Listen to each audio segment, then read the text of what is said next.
ሰላም ጤና ይስጥልኝ ተማሪዎች እንደምን አላችሁ? እኔ መምህር ተረፈ መቆያ እባላለሁ። ዛሬ ተዘጋጅቼ የቀረብኩላችሁ የ11ኛ ክፍል ጂኦግራፊ ዩኒት 8.2 ቤዚክ ኮንሴፕት ኦፍ ጂኦግራፊካል ኢንፎርሜሽን ሲስተም ኦር ጂአይኤስ በሚል ርዕስ ላይ ይሆናል። አብራችን ቆዩ።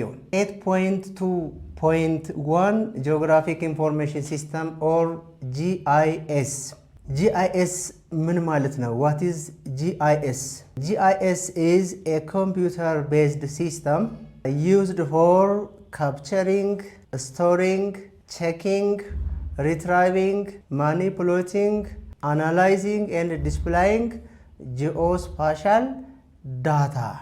ስለዚህ geospatial locational የሆኑ ዳታዎችን ካፕቸር የምናደርግበት የምንሰበስብበት ዜን ስቶር የምናደርግበት ቼክ የምናደርግበት ሪትራይቪንግ ማኒፑሌቲንግ አናላይዚንግ እና ዲስፕላይ የምናደርግበት ሲስተም ኮምፒውተር ቤዝድ ሲስተም ጂአይኤስ ወይም ጂኦግራፊክ ኢንፎርሜሽን ሲስተም ብለን እንጠራዋለን ማለት ነው። እንግዲህ ጂኦግራፊክ ኢንፎርሜሽን ሲስተም የተለያዩ ነገሮችን አካቶ የያዘ ነው። ፎር ኤግዛምፕል ኢት ኢንቴግሬትስ ሃርድዌር፣ ሶፍትዌር፣ ጂኦስፓሻል ዳታ እና ሌሎችንም to analyze relationship pattern and trends. So GIS geographical information system support decision making የተለያዩ ውሳኔዎች ለመወሰን እንጠቀምበታለን ወይም ይደግፈናል ማለት ነው። ለምሳሌ ለተለያዩ እቅዶች ፎር ፕላኒንግ ኤንድ ማኔጅመንት ኦፍ ላንድ ዩዝ የተለያየ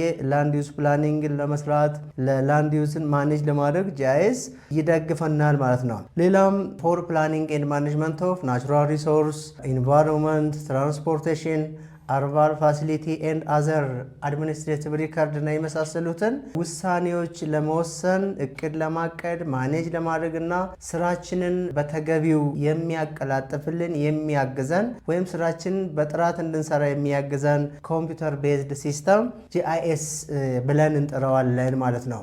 ኢምፖርታንስ ኦፍ ጂአይኤስን ስናይ እንግዲህ አሁን 21 ሴንቸሪ ላይ ቴክኖሎጂ በጣም አስፈላጊ ነው።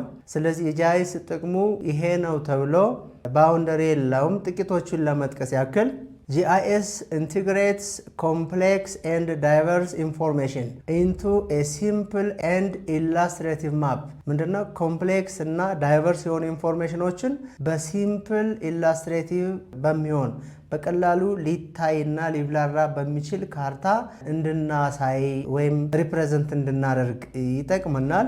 GIS መርጅ ዳይቨርስ ዳታ ሶርስ የተለያዩ ዳታ ሶርሶችን በአንድ ላይ አዋህዶ መርጅ አድርጎ ያሳያል። ለምሳሌ ፕሮጀክት ስፔሲፊክ ኢንፎርሜሽኖች፣ ሶሾ ኢኮኖሚክ ዳታ፣ ሴንሰስ ዳታ፣ የተለያዩ ስታቲስቲካል ዳታዎችን መርጅ አድርጎ እንድንጠቀምባቸው ያስችላል።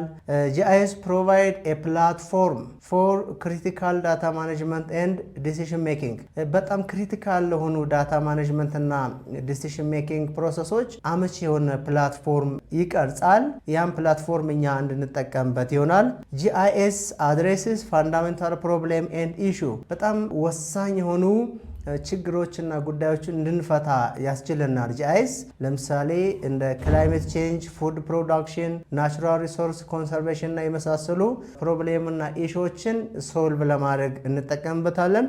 ሌላው ጂአይኤስ ሄልፕስ ቱ አድሬስ ሎካል ጂኦግራፊካል ኢሹ ኦር ፕሮብሌም ለምሳሌ ፋሲሊቲ ሳይቲንግ፣ ኢመርጀንሲ ሰርቪስ ማኔጅመንት እና ናቹራል ሶርስ ኮንሰርቬሽን እና የመሳሰሉ ሎካል ጂኦግራፊካል ኢሹ እና ፕሮብሌሞችን አድሬስ እንድናደርግ ሶልቭ እንድናደርግ ያስችለናል ማለት ነው ጂአይኤስ። ሌላውንም አፕሊኬሽን ኦፍ ጂአይኤስ ወይ ኢምፖርታንስ ኦፍ ጂአይኤስ ስናይ እንደ አጠቃላይ ጂአይኤስ አፕላይድ ኢን ኢንቫይሮንመንታል ሳይንስ ላይ እንጠቀመዋለን። ለምሳሌ ጂአይኤስን በፖፑሌሽን፣ ፐብሊክ ሄልዝ፣ ክራይም ስተዲ፣ ማርኬት ፕላኒንግ ላይ እንጠቀመዋለን። በሶሻል ሳይንስ ዘርፍ ለምሳሌ ለፕላኒንግ፣ ለማኔጅመንት ኦፍ ላንድ ዩዝ፣ ለናቹራል ሪሶርስ፣ ለኢንቫይሮንመንት እንጠቀመዋለን።